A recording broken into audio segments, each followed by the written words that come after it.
All right, going to be jumping into my first MTG Arena Powered Cube draft. Came out a couple days ago and excited to see how it goes.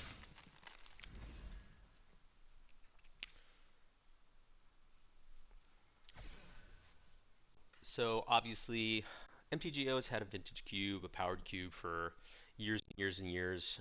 Got to be at least over a decade. This is the first powered cube um, on MTG Arena. Lots of hype about it. I'm expecting it to be pretty fun, although in my perusal of the set list, it does seem like there's a number of cards that I don't really have any interest in drafting or ever wanting in my deck, so there might be some competition for some of those higher value cards or those mid-level cards just because there's a pretty big drop cliff in terms of power level at some point. And I'm also interested to see how it goes in a best of one format. No sideboarding makes the unfair decks probably pretty powerful, as well as any aggressive deck that can really curve out. Awesome, pack one. And it leaves a lot to be desired. So, um, no fetch lands, no power, obviously. No super build around cards. I mean, cards that I would want in my deck, though. Certainly Brazen Borrower, Portal Phyrexia, Coveted Jewel if you're in a Tinker Shell or just Artifact Shell. Creeping Tar Pit is a good land, but not one I'm interested in first picking. Pyrokinesis is could be good if I wanted to go all in on some sort of red aggressive strategy, but I think it's a little early for that. Up the Beanstalk on that list of cards I don't want in my deck ever, so I'm going to take the safe pick. I'm going to take the Remand. Maybe we'll wheel a Thirst or even a Coveted Jewel out of this. We'll see how it goes. We're not passing any combination pieces or things that I need to be really taking note of, having already seen in this draft. Next here, here's a Ragavan to go along with that Pyrokinesis. I think Blue-Red Tempo is kind of a really high floor, relatively lower ceiling strategy in most powered cubes, but Ragavan can definitely be one of those cards that just wins the game for you on turn one if they don't have an answer. So I am going to pick it up. Maybe we're going to wheel like a Blackleaf's Cliffs out of this. I could even see wheeling Dark Confidant. Green, very underdrafted. If Springheart Nantuko comes back, I might take it, assuming we don't see Flame Slash. This is also a really premium red removal spell. It deals with a lot of stuff in the first 4 or 5 turns. So we'll take the monkey.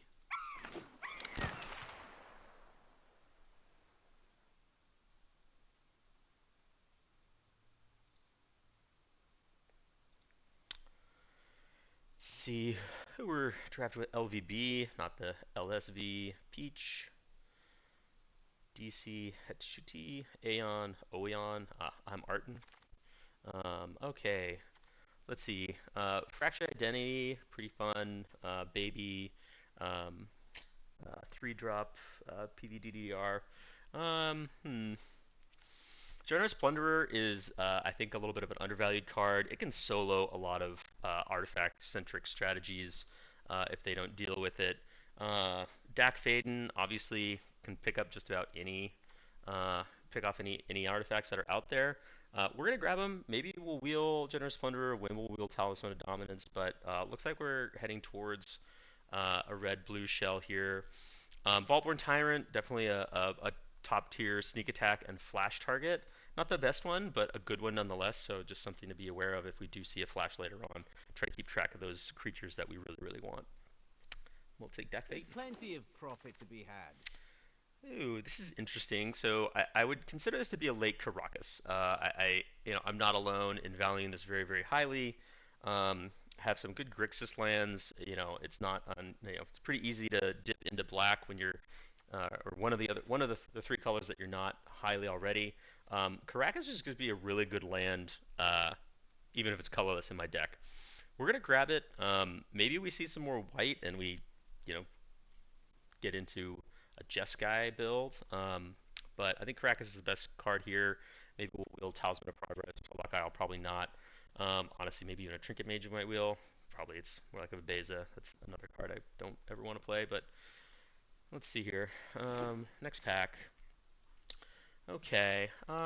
Still no real tough decisions here. Bristly Bill, premium green card, still here. Persist for your Reanimator strategies, but I think I'm a little bit away from that.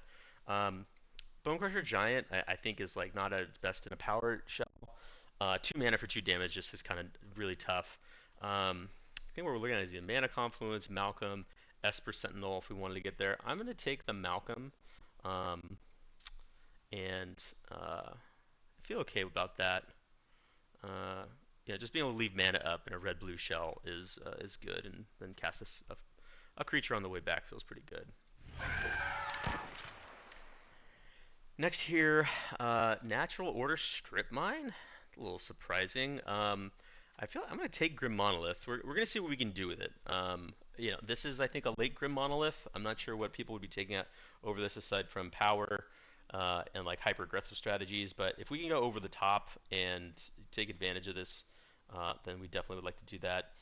Let's see. It's 10 cards here. Probably gonna wheel like Yavimaya and a Mind Twist. I'm calling my shot there. Yavimaya Mind Twist wheeling. All right, but we'll take the Grim Monolith.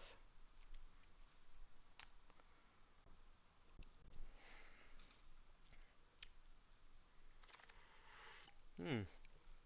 More black cards. I've seen Grief get a lot more play than typically used to in a powered cube. Um, yeah, so I think the question here is like, do we take a talisman or do we take a land since we're seeing so much green? I'm not interested in Grief because it's a double card. Um, I'm gonna take the talisman. Mind Collapse, obviously a premium removal spell, but red's kind of drying up here. So blue-green may be where we end up, but this can kind of go along with any artifact strategies in the long run, and we'll see how that goes.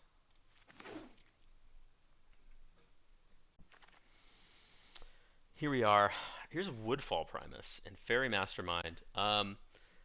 Woodfall Primus is high up on the list of flash targets. It would be kind of a spec on anything. Well, aside from Fairy Mastermind and Glorybringer, a little bit of a spec if you're going to draft your own orb looking for a fast bond or a Crucible of Worlds. I'm going to take the Woodfall Primus. Also going to be on the lookout for Sneak Attack. Other than that, nothing really calling my name. Cantrips are cantrips, but let's spec on Woodfall Primus and see what happens. Here we go, back to our original pack. Thirst for Discovery, still in the pack.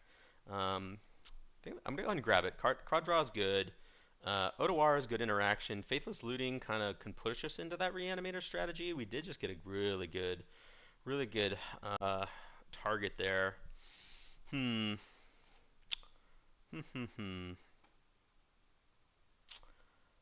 Yeah, let's see what Faithless Looting can do for us. We'll see where this goes. Can maybe even power out a Sneak Attack early if we see it using Grim Monolith and Talisman. Just being able to leave up some extra red mana when you cast Sneak Attack. It always is a big risk if you cast it without being able to put a creature into play right away. So having some acceleration gives us the opportunity to do that. Here's that Springheart we were talking about. Next is becoming also interesting. Can play that off a Grim Monolith actually. Hmm.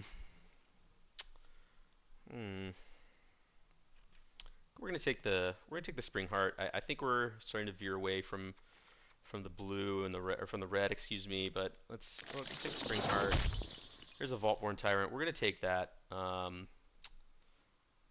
And we're definitely in the Flash and Sneak Attack waiting room.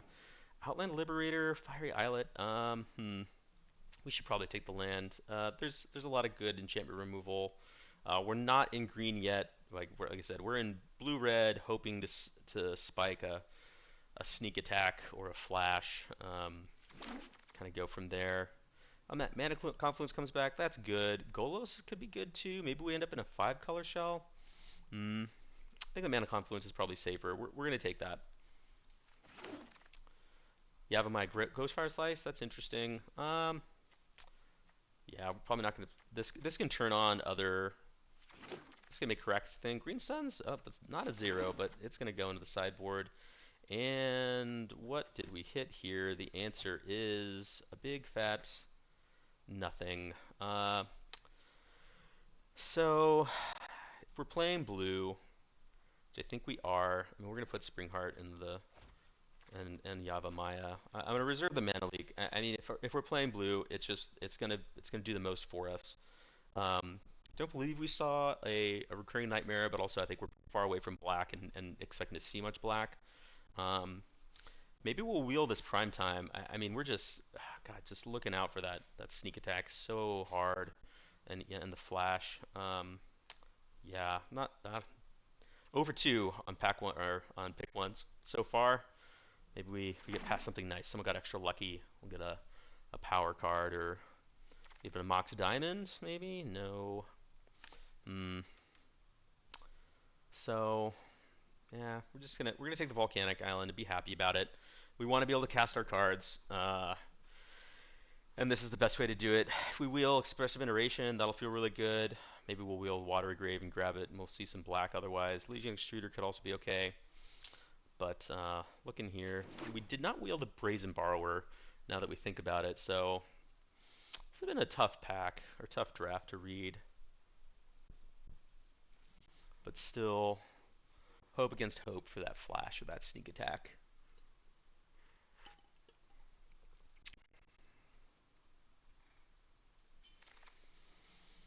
Channel, Life Death, Skull Clamp, Pentad Prism, Quarry Steel Cutter, Pest Infestation.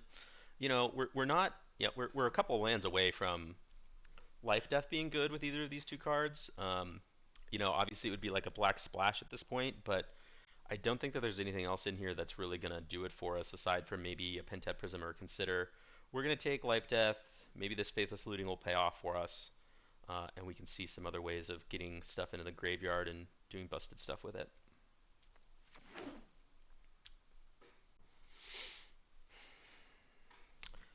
Happy with the low curve right now. Basically, we're at, we'll put this over, well, we're going to put this over here, but basically at 3 and less.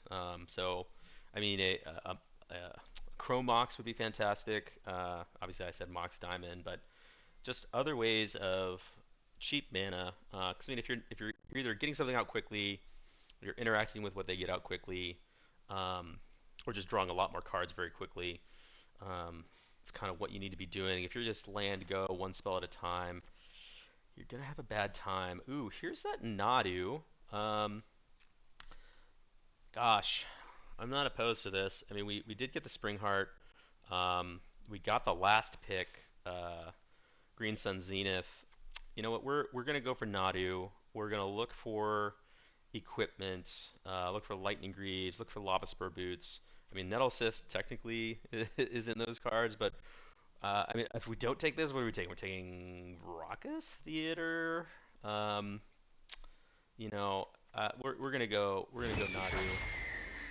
Nadu. Okay. Restless Vinestock, Omnath would be pretty good. We're gonna take the Vinestock. We just took the Nadu. We got to be able to cast our spells. Maybe we'll wheel the Tarmogoyf. We're definitely looking for some interaction. I mean, all we really have is Remand and Mana Leak, and we need something else. So let's keep this going. Next here, Llanowar Elves. There's a lot. Okay, Lava Spur Boots. I don't think we can afford to pass this up. Because you know, I mean, we did pass an Elvish Mystic earlier. So let's get yeah, all three of these back into the main deck. Um, Life Death probably. We'll go to the sideboard there. But yeah, this is what we need if we're going to get that far ahead with Nadu. We're going to do it with Lava Spur Boots or another similar equipment. Um, hmm, Malevolent Rumble, really powerful card selection spell. Allows us to get any of the pieces that we need for the Nadu combo. Feels pretty good about that. God, we need early acceleration. You know, I'll settle for some mana dorks, but Malevolent Rumble is good. It's basically a 1 mana spell since you get the Eldrazi spawn. Looking for, I mean, so pick 7, so probably going to get Knight of the Reliquary last pick or one of these two black cards. Next here, Explore, Ewet, Restless Prairie. I think we're going to take the... Ooh, or no, we're going to take Loot. I mean, we are these colors. If we can get Loot out quickly, this is a way to close out the game quickly. Drawing cards, dealing damage, you know, getting in for 4 damage when you play it. Yeah, not feeling too bad these days about this draft so far anymore. But still a tough one. There we go. We wheeled the prime time. Ramana questing beast. I mean, hmm. Questing beast. I mean, these are such tough double green spells. We don't have the strip mine anymore. We'll take the questing beast. It's a better threat if that's where we end up. Prime time seems like no, we're taking prime time. We got it. We have a grim monolith. What are we doing? All right. Nissa or Nissa? I think this one helps us go over the top. It's gonna help us cast our spells. Even though we're three colors. This has more interaction. Well, okay, we're gonna take this one. Hope for the best. Courser, Crew Fix, Sylvan Safekeeper. Also another way to interact with Springheart. Or sorry, with Nadu. Courser would be nice to have, but we're gonna go with Sylvan Safekeeper, and we need to start looking out for more. Okay, we take the Elvis Mystic. I mean, obviously Rafellos is good, but I mean, maybe we're blue green. We're splashing for Dak Faden, but we'll take the Mystic. And then here's an Omnath or a Tarmogoyf. Where does Omnath? Man, yeah, maybe we're gonna take an Omnath. We've got the Mana Confluence. We've got a Karakas. We need some fetch lands. We've seen 0 fetch lands. We'll take the Elf. It's called it. Knight of the Reliquary. Called shot. Boom. Get that in there. And Windmill Slam. Finally, patience paid off. Let's see what's coming back. So 1, 2, 3, 4, 5, 6. I mean, God, if we wield the trop, that feels so good. Nice to have some acceleration. Helps us cast Omnath. This is fun. Still looking for interaction. But finally, a little bit of patience. We've got the double elves, Mox Pearl. Let's just get it going. Let's beat some people down. Ooh, God! Finally, an off color. Now here's a real question: Library of Alexandria or Minsc and Boo? I think if you're playing Library of Alexandria, you want early interaction. You want what's a Windswept Heath? But it doesn't get us anything. No, I mean we're gonna take the Minsc and Boo. If we're maybe we'll wheel Bloodbraid Elf. I mean, Library of Alexandria decks, I think they're better in some sort of an Esper shell with 1 mana removal spells that just kind of like let you go land, draw card, removal spell or interaction, go. Um, but this feels pretty good. Man, say Wheel of Lotus Cobra, but again, no fetch lands so far. So we'll just go with it. Oh, there's the sneak attack. There's the sneak attack. Oh man, rewarded people, love it. Looks like red is back on the menu. We're splashing for it. I'm on board with this. All of these things are now in play. All right, let's do it. Show and tell. Echo of Aeons. No fetch lands. So I think it's got to be a Thornspire Verge. Pick your poison if we wield that. Wouldn't feel bad. I mean, obviously Archon is really good to fetch or to sneak, but I think we just need to focus on being able to cast all of our spells, and this helps us do exactly that. Okay, and it comes into play untapped, but let's see. Well, yeah. Show and tell. If it wheeled, I might play it, but let's take the fixing. World Spine Worm. God, look, again, here we are in the flash waiting room. We've got sneak. I mean, but if we take World Spine Worm, or even Torsten, maybe cast Torsten a little bit easier than we can World Spine Worm. Elvish Proclaimer, not bad. Oh, here's a Spar's headquarters. Got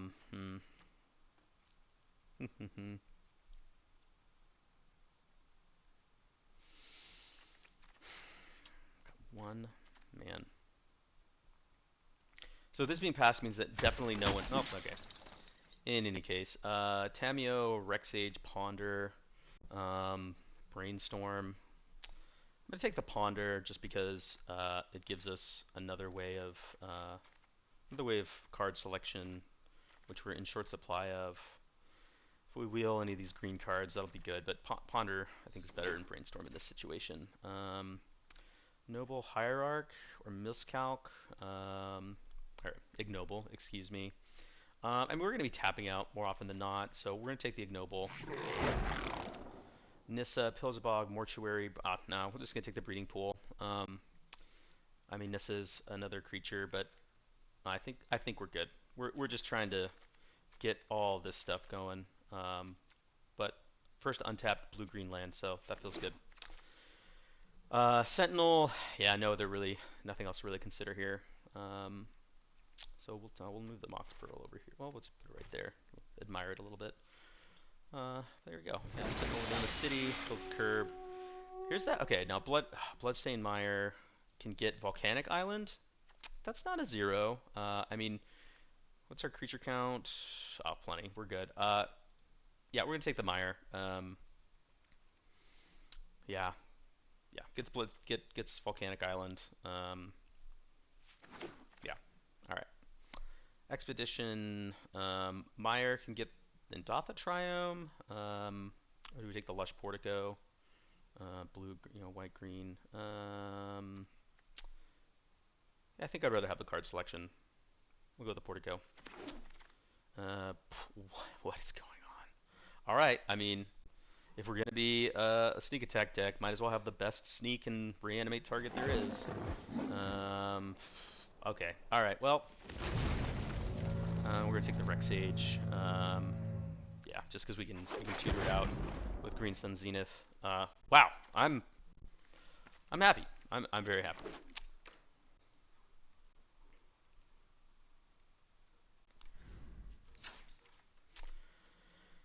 All right, let's do a little deck building here. We're gonna go ahead and take all of these out just to start with. And looking here, okay, so this is exactly 40. So this is 23 spells. Talisman, blue, green. I think since we're playing 1, 2, 3, it's only the 3. I think since we're playing the 3, we can leave out the Talisman. Grim Monolith is still good. Okay, that's the question. Is Grim Monolith good? Does it help us cast Prime? I mean, it helps us cast Prime Time, and it kind of helps us cast these 3. But is that what we want to be doing? I don't know. Also, is Omnath worth it? Probably not. Omnath is out. Lava Spur boots got it. So we didn't see the Lightning Greaves. So Lava Spur was a good pick at the time. Glad we got it. How are we on red sources? Not counting basic amount. We've got 1, 2, 3, 4, 5 red sources for 3 red cards. 4 red cards might be a little bit tough. Oh, so let's get Mox Pearl over here. So this is 4, 5, 6, 7, 8, 9, 10, 11, 12, 13, 14, 15, 16, 17, 18 lands. Yeah, I don't think we're going to be playing. I mean, we're going to be cutting 2 of these. So I think Grim Monolith is going to stay in. Karakas is protection for Nadu. That feels pretty good. Also protection for Loot. Also protection for Boo. As if we need it, but maybe it blanks a spell that has a target or multiple targets. Okay. So let's look at our. So we've got 4, 7, 12 blue sources. We've got 1, 2, 3, 4, 5, 6, 7. Green sources. We've got 4, 5, 6, 7, 8, 9, 10. So I think oh man, it just feels, gosh. I think Karakas has to go. That feels really bad, but I think it's the play. So now we've got 1, 2, 3, 4, 8. 1, 2, 3, 4, 5, 6, 7, 8, 9. That's 17. Maybe it's the Lush Portico. I mean, we've got, yeah, we get the Lush Portico. We need untapped green sources. Okay, so this is 16 sources, right? 1, 2, 3, 4, 5, 6, 7, 8, 13, 14, 15, 16, 17. Okay, so now I think what we need to do is we need to turn off suggest lands. Okay, um, and we're gonna take out a blue. So it's 1, 2, 3, 4, 5, 6. Ooh, 1, 2, 3, 4, 5, 6, 7. Okay, so no, we'll leave one in blue, go down one mountain. That gives us 16. We can put in 3 cards. Okay, and so these are going to be our sneak attack targets. Um, and there's also Nissa to think about. So I think Woodfall Primus, Archon, and then it's between Worldspine Worm and Torsten. I mean, Torsten, I think it's Torsten. Um, yeah, that feels pretty good. All right, we'll see how this plays out and see you there.